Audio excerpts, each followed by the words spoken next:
Hi friends, నా పేరు Rajeshwari. Welcome to Rajeshwari kitchen. ఈరోజు మన రెసిపీ రెస్టారెంట్ స్టైల్ కాజు మసాలా కర్రీ. రెస్టారెంట్కి వెళ్లకుండా ఇంట్లోనే ఎలా తయారు చేసుకోవాలో చూద్దాం రండి. కావలసిన పదార్థాలు: జీడిపప్పు 1 కప్ అండి. ఇది 4 టమోటాలు ప్యూరీ చేసి పెట్టుకోవాలి. ఈ ఉల్లిపాయలు 2 మీడియం సైజు ఇలా సన్నగా కట్ చేసుకోవాలి. కస్తూరి మేతి 1 టీ స్పూను, జీలకర్ర పొడి 1 టీ స్పూను, ధనియాల పొడి 1 టీ స్పూను, మసాలా కారం అండి ఇది 1 teaspoon, Kashmiri red chilli అండి ఇది 1.5 టేబుల్ స్పూన్ కలర్ కోసం అండి, ఉప్పు, నూనె, కొత్తిమీర, 2 పచ్చిమిరకాయలు ఇలా సన్నగా కట్ చేసుకోవాలి. 10 చిన్నులపాయలండి ఇలా సన్నగా కట్ చేసుకోవాలి. అల్లం వెల్లుల్లి పేస్ట్ 1 టీ స్పూను, ఇది అల్లం 1 ఇంచ్ సన్నగా కట్ చేసుకోవాలి. ఇవి 3 మీడియం సైజు ఉల్లిపాయలండి ఇలా పెద్దగా కట్ చేసి పెట్టుకోవాలి.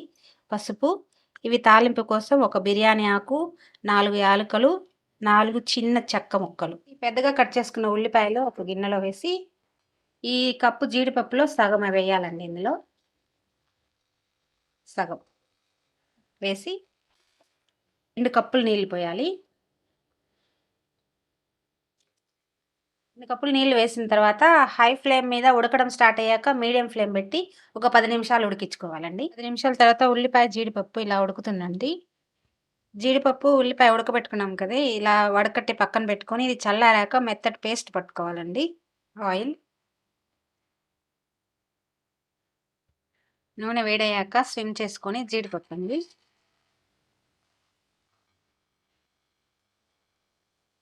సిమ్లోనే గోల్డెన్ కలర్ వచ్చేంత వరకు వేపుకోవాలండి.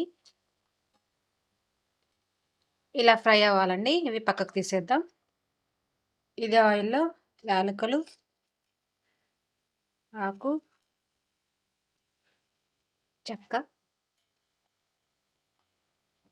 అల్లం ముక్కలు, వెల్లుల్లి ముక్కలు ఇవి కొంచెం ఫ్రై అవ్వాలండి. ఉల్లిపాయలు, పచ్చిమిర్చి ఇవి బాగా కలర్ రావాలండి. ఉల్లిపాయలు ఇలా ఫ్రై అయిన తర్వాత అల్లం వెల్లుల్లి,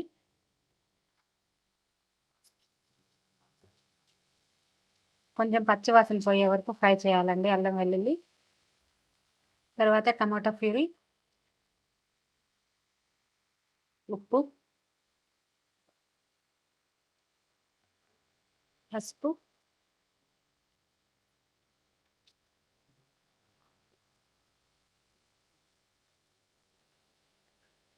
కాశ్మీరీ రెడ్ చిల్లీ, మసాలా కారం వేసి ఒకసారి కలిపి స్విమ్లో బాగా ఈ మసాలా అంతా ఈ టమాటా ప్యూరీకి పట్టి ఆయిల్ బయటకు వచ్చేంత వరకు ఉడికించుకోవాలండి. ఇలా ఫ్రై అయిన తర్వాత ఉల్లిపాయ జీడిపప్పు పేస్ట్ అండి ఇది, ధనియాల పొడి, జీలకర్ర పొడి, ఈ కస్తూరి మేతి ఇలా చేతిలో వేసుకొని పౌడర్ చేసి వేయండి. ఇందులో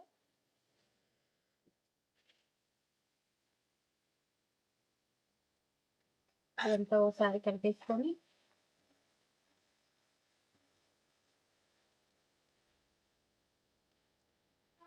1 కప్పు నీళ్ళండి వేసి ఒకసారి కలిపి హై ఫ్లేమ్ పెట్టి ఉడకడం స్టార్ట్ అయ్యాక స్విమ్ చేసేయండి. ఇలా ఉడకడం స్టార్ట్ అయ్యాక స్టవ్ స్విమ్ చేసుకొని ఆయిల్ బయటకు వచ్చేంత వరకు ఉడికించుకోవాలండి. దీని మీద మూత పెట్టుకోండి. ఇలా వారగా ఇలా ఆయిల్ బయటకు వచ్చిన తర్వాత వేపిన జీడిపప్పు అండి. ఈ టైంలో ఉప్పు అడ్జస్ట్ చేసుకోండి. ఒకసారి కలిపి ఒక 2 నిమిషాలు మరీ ఉడికించుకోండి. 2 మినిట్స్ తర్వాత అండి మధ్య మధ్యలో కలుపుతూ ఇలా ఆయిల్ బయటకు వచ్చిన తర్వాత మీకు ఇలా ఈ థిక్నెస్ కావాలంటే ఇలా ఉంచుకోవచ్చు, లేదంటే కొద్దిగా నీళ్ళు వేసి పతలా అని చేసుకోవచ్చు. స్టవ్ ఆఫ్ చేసేసి కొత్తిమీర చల్లుకోండి. ఇంతే అండి, రెస్టారెంట్ స్టైల్ కాజు మసాలా కర్రీ రెడీ. ఈ వీడియో మీకు నచ్చినట్టయితే లైక్, షేర్, సబ్స్క్రైబ్ చేయండి. Thank you for watching.